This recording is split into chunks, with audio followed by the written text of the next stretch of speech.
안녕하세요. 화학자 장우재입니다. 학교에서 광물과 보석에 대해 배우지만 고가의 장신구로 사용되는 것 이외에 쓸모나 화학적 원리에 대해서는 다루는 경우가 거의 없습니다. 오늘은 보석의 화학, 그 중에서도 가장 단단하고 귀중한 루비와 사파이어, 다이아몬드의 화학과 집에서 합성하는 인공 보석에 대한 이야기를 하겠습니다.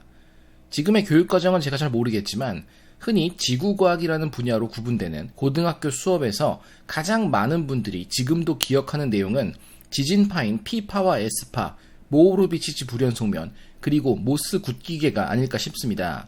모스 굳기계는 프리드리히 모스에 의해 만들어진 광물의 굳기 척도입니다. 모스는 광산 감독직을 맡은 후 은행가의 개인 광물 컬렉션을 식별한 일을 했습니다. 당시에는 광물의 화학적 성질보다는 물리적 특성에 따라 광물 분류가 이루어졌죠. 과거 로마 시대부터 광물을 서로 긁어 나타나는 상대적인 경도로 광물을 비교했던 것의 연장선입니다. 모스는 다이아몬드를 가장 단단한 10의 절대 경도로 설정하고 그 이외의 물질들을 비교했는데 스케일이라 써있는 것처럼 명확한 기준이 있을 것 같지만 단순히 10개를 골라 순서대로 등수를 매긴 척도입니다. 예를 들어 굳기 8의 황옥보다 굳기 9의 강옥은 실제로 2배 정도 단단합니다. 하지만 굳기 9의 강옥보다 굳기 10의 다이아몬드는 4배 정도 단단합니다. 이처럼 정확한 기준이 없기 때문에 굳기계도 더욱 세분화되고 있습니다. 세상에서 가장 단단한 물질이 다이아몬드라는 사실은 모두가 알고 있습니다. 그렇다면 세상에서 가장 무른 물질은 무엇일까요? 적어도 고체인 상태가 기준이어야 할 테니 많은 경우 단순히 모스 굳기계를 참고해 굳기도 1인 탈크, 즉 활석이라 말하기도 합니다. 활석은 수산화 규산 마그네슘이라는 물질로 다음과 같이 화학식을 세분화할 수 있습니다. 새하얀 색으로 딱 봐도 무른 물질인데 함유된 성분에 따라 색상이 달라지기도 합니다. 우리가 곧 중요하게 살펴볼 부분입니다. 중요한 것은 활석이 가장 무른 물질이 아니라는 것입니다. 모스 굳기계가 부정확한 초기 척도라는 결론이 됩니다. 사실 모든 물질을 10개로 적당히 나누는 게 가능할 리 없겠죠. 예를 들어 활석과 양초를 구성하는 파라핀 왁스를 긁으면 어떻게 될까요? 가위나 칼로도 떡처럼 잘리는 소듐 금속이나 이보다도 더 무른 느낌의 포타슘은 심지어 같은 족에 더 밑에 있어 온도를 조금만 올려도 액체가 될 수 있는 금속 세슘은 또 어떨까요? 개선된 굳기계에서는 이들의 굳기 역시 존재합니다. 활석을 1이라 할 때 양초 왁스는 0.6, 금속 소듐은 0.5, 금속 포타슘은 0.4, 그리고 금속 세슘은 0.2에 불과합니다. 지금의 기준대로라면 세상에서 가장 무른 물질은 세슘이라 말하는 것이 더 옳겠습니다. 조금 전 같은 활석이지만 새하얀 색과 연두빛으로 구분된 것을 기억할 수 있겠습니다. 기본적인 구성은 수산화 규산 마그네슘이라는 활석의 기본 요건입니다. 하지만 생산지나 활석 종류에 따라 보이는 것처럼 녹색이 점차 강해지는 경우도 흔합니다. 무엇이 영향을 주는 것인지 분석한 결과 가장 큰 차이는 알루미늄의 함량이었습니다. 수산화 규산 마그네슘이라는 조성에는 포함되지 않는 알루미늄은 불순물의 형태로 들어가게 되는데 불순물이 들어가기 위해서는 무엇인가가 자신의 자리를 잃고 빠져나와야만 합니다. 함량표를 본다면 규소가 빠져나오고 알루미늄이 들어간다는 사실을 알 수 있습니다. 특별히 이유가 있을까요? 원래 차지하던 원소의 자리를 빼앗으면서도 물질이 크게 손상되거나 부서지지 않아야 하니 원소의 크기가 비슷한 편일수록 좋습니다. 새로 들어가게 된 알루미늄 원자의 직경은 계산값을 따르면 118 피코미터 정도 됩니다. 그리고 수산화 규산 마그네슘에 함유된 규소 원자는 111 피코미터, 마그네슘은 154 피코미터의 값을 갖습니다. 이 수치만을 본다면 알루미늄은 규소와 교체되는 것이 자연스러워 보이죠. 실제로 존재하는 이온의 형태로 고려해도 비슷한 추론이 가능합니다. 3가 알루미늄 이온은 53.5 피코미터, 4가 규소 이온은 40 피코미터, 그리고 2가 마그네슘 이온은 72 피코미터입니다. 이번에도 알루미늄과 규소가 교체됨이 좋아 보입니다. 실제로는 이보다 더 다양한 요인을 고려해야 하지만 고체 물질이 결정성을 유지하거나 변형되는 것은 구성하는 원자나 이온의 크기가 매우 중요합니다. 오늘의 본 주제인 루비와 사파이어는 모두 강옥이라는 광물의 일종입니다. 모스 굳기계에서는 9의 큰 값으로 확인되었죠. 우리에게 친숙한 붉은 보석인 루비는 기본 성분과 구조의 불순물로 크로뮴이 함유되어 만들어지고, 파란색 보석으로 기억되는 사파이어는 철과 타이타늄이 불순물로 함유되며 만들어집니다. 참고로 루비는 크로뮴이 들어간 붉은색 강옥 단 한 종류이지만, 사파이어는 루비를 제외한 모든 강옥을 의미하는 표현이어서 노란색, 주황색, 초록색, 핑크색 등 온갖 색의 사파이어가 있습니다. 실험과 연구 논문에서도 사파이어가 자주 언급되는데, 단순히 강옥 결정 구조를 갖는 물질을 뜻합니다. 강옥의 기본 성분은 산화 알루미늄입니다. 알루미늄과 산소만이 결합한 형태인 만큼 비정질 구조와 감마 구조, 알파 구조, 그리고 간혹 델타 구조로 나뉘며 어떤 온도에서 결정이 만들어졌냐에 따라 운명이 결정됩니다.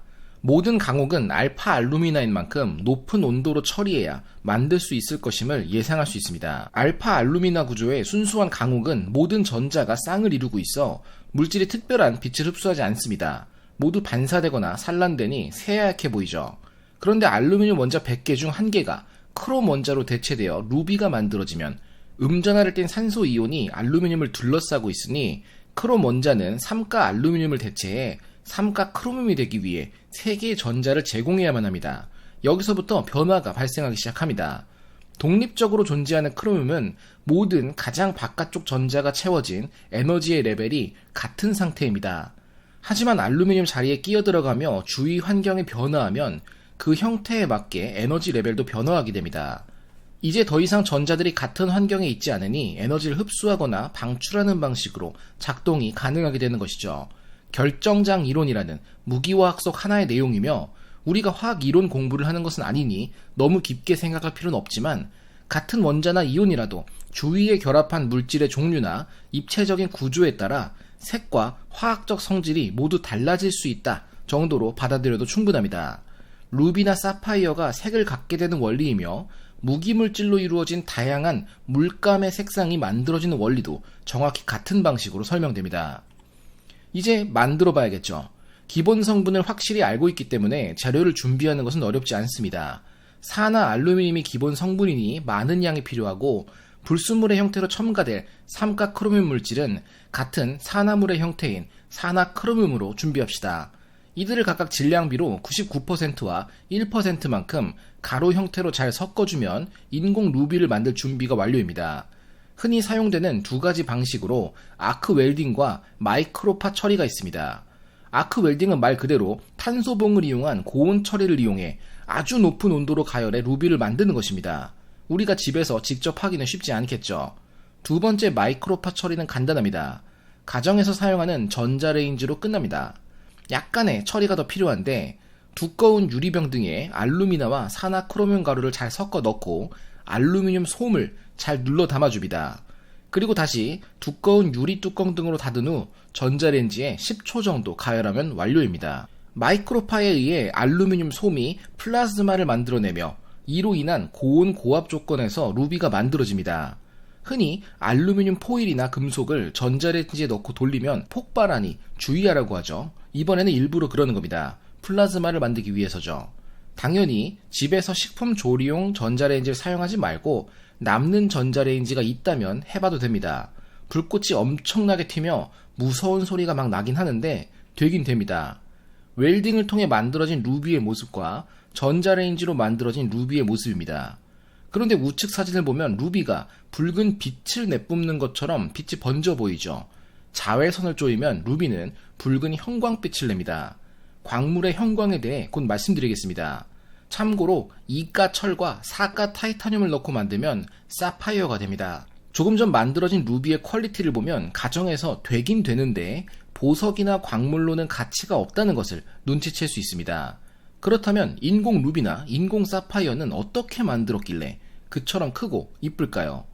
균일하게 결정이 성장하도록 수열 합성법을 사용하면 됩니다.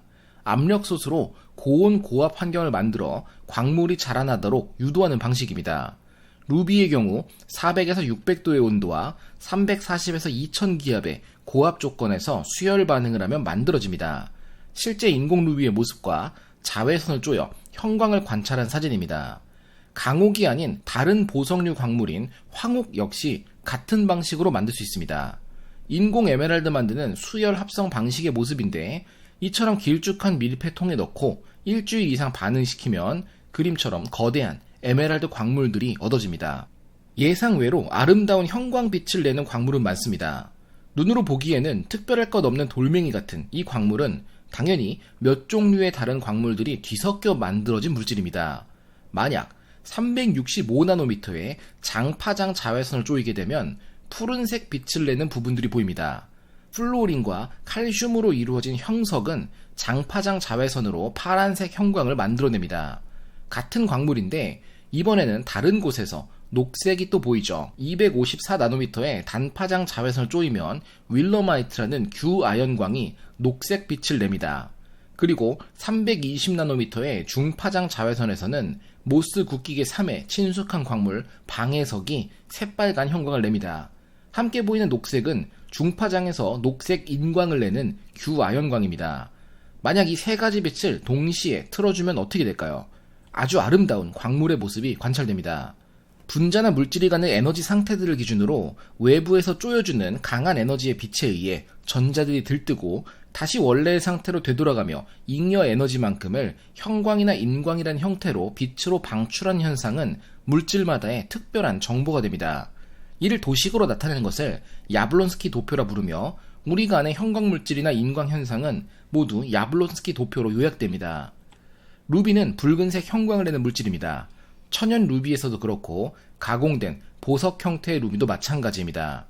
루비에 함유된 크로뮴이 갖는 에너지 준위들이 자외선 에너지를 받아 들뜨고 옮기고 빛을 방출하는 결과입니다. 알루미나와 크로뮴의 에너지들을 고려했을 때 들뜬 에너지들은 준안정 상태로 모여들어 일정한 파장의 빛만을 방출할 수 있는데 그것이 694.3나노미터와 692.8나노미터로 빨간색 형광이 됩니다. 에메랄드는 어떨까요?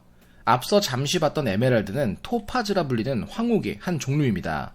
하지만 토파즈라는 노란빛 황옥 광물이 따로 있는 만큼 이들의 구분을 녹주석인 베릴이라 부르기도 합니다. 이름이 원자번호 4번 베릴륨과 매우 비슷하죠. 실제로 베릴륨은 에메랄드, 즉 녹주석을 분석하며 처음 존재가 확인되고 분리된 원소여서 이름이 붙게 된 것입니다. 규산 알루미늄, 베릴륨 광물에 불순물로 삼가 크로뮴이나 이가 바나듐이 함유되면 에메랄드가 됩니다. 삼가 크로뮴이 형광을 만든다는 사실을 앞서 살펴봤던 것처럼 에메랄드 역시 붉은 빛이나 푸른빛 형광을 만들게 됩니다.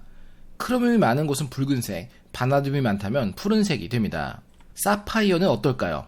사파이어도 형광빛을 낼까요? 가능합니다. 단 사파이어에 함유된 철이나 타이타늄은 형광을 오히려 줄이는 작용을 하기 때문에 천연 사파이어는 형광을 갖지 않습니다. 사파이어에 그 외의 불순물이 많이 함유되어 있거나 고온 열 처리를 통해 만들어진 인공 사파이어라면 형광이 나타납니다. 이는 인조 사파이어를 구분하는 방식으로 사용되며 사파이어는 형광이 없을수록 천연의 순도가 높아 귀한 광물이라 생각하면 됩니다. 가운데 루비가 박혀있는 반지에 자외선을 쪼이면 보이는 것처럼 새빨간 형광을 주위로 아름답게 발산합니다. 그런데 주위의 작은 보석들은 무엇일까요? 같은 광물들로 보이는데 일관된 색을 내는 것도 아니죠. 어떤 보석은 선명한 하늘색을, 어떤 보석은 남색을, 그리고 또 어떤 보석은 아무 색도 내지 않습니다. 이 광물은 다이아몬드입니다. 다이아몬드는 형광을 갖기도 안 갖기도 합니다. 다이아몬드가 탄소로만 이루어진 물질이라는 사실은 유명하지만 그렇다 해서 불순물이나 결함이 없을 수는 없습니다. 이에 따라 다이아몬드도 서로 다른 세기의 형광을 갖기도 하며 어느 부분에 어떤 변화가 있는 결정 상태에 따라 다양한 색상의 형광을 갖습니다. 다이아몬드는 형광이 있을수록 좋을까요? 아니면 반대로 형광이 없는 다이아몬드가 더 고가일까요? 다이아몬드는 형광이 없어야 좋은 제품입니다. 그 자체로 엄청난 광채를 내도록 가공되고 사용되는 광물이기 때문에 모든 종류의 조명에서도 그 자체의 온전한 광채만을 가져야 합니다. 만약 자외선이 포함된 빛을 쪼였을 때 다양한 색으로 빛나거나 새파랗게 보인다면 다이아몬드의 가치가 떨어지는 셈이기 때문입니다. 탄소 원자들이 사면체 형태로 그물망처럼 연결되어 만들어지는 다이아몬드의 가장 유력한 불순물은 역시나 크기가 그나마 비슷한 다른 원자가 끼어 들어가는 경우, 그리고 탄소가 있어야 할 자리가 비어버리는 경우입니다. 기본적으로 탄소 자리가 비어있을 때 대칭성이 깨지며 에너지 레벨이 변화되어 형광을 만들게 됩니다. 그리고 자리가 비기 위해서는 탄소가 하나 정도 빠져도 상관없도록 탄소보다 전자가 많은 다른 원소가 주위를 버티고 있을 경우가 유력합니다. 바로 질소입니다. 질소가 하나 주위에 있으며 빈자리가 있는 NV에서는 빨간색 형광이, 질소 2개가 있으며 공백이 있는 H3에서는 녹색 형광이, 질소 3개와 공백이 있는 N3는 파란색 형광이 나타납니다. 보석으로서는 형광이 좋지 않은 결과였지만 과학에서는 다릅니다. 다이아몬드의 열 처리 조건을 바꿔 서로 다른 형광을 갖도록 결정을 가공할 수 있습니다. 이를 이용한다면 세포나 조직과 같은 아주 작은 생체 시스템에서도 특별한 빛을 내 우리가 분간하는 데 유용하겠죠. 이미징 프로브라는 용도로의 사용입니다. 아주 작은 나노 다이아몬드 발광체가 특정한 질병이나 장기만 찾아가도록 표면을 바꿔줄 수 있다면 더 유용할 것입니다. 다이아몬드는 탄소고 탄소는 유기화학에서 주로 다루는 만큼 몇 가지 화학 반응이나 표면 처리를 통해 우리는 원하는 분자를 무엇이든 붙여볼 수 있습니다.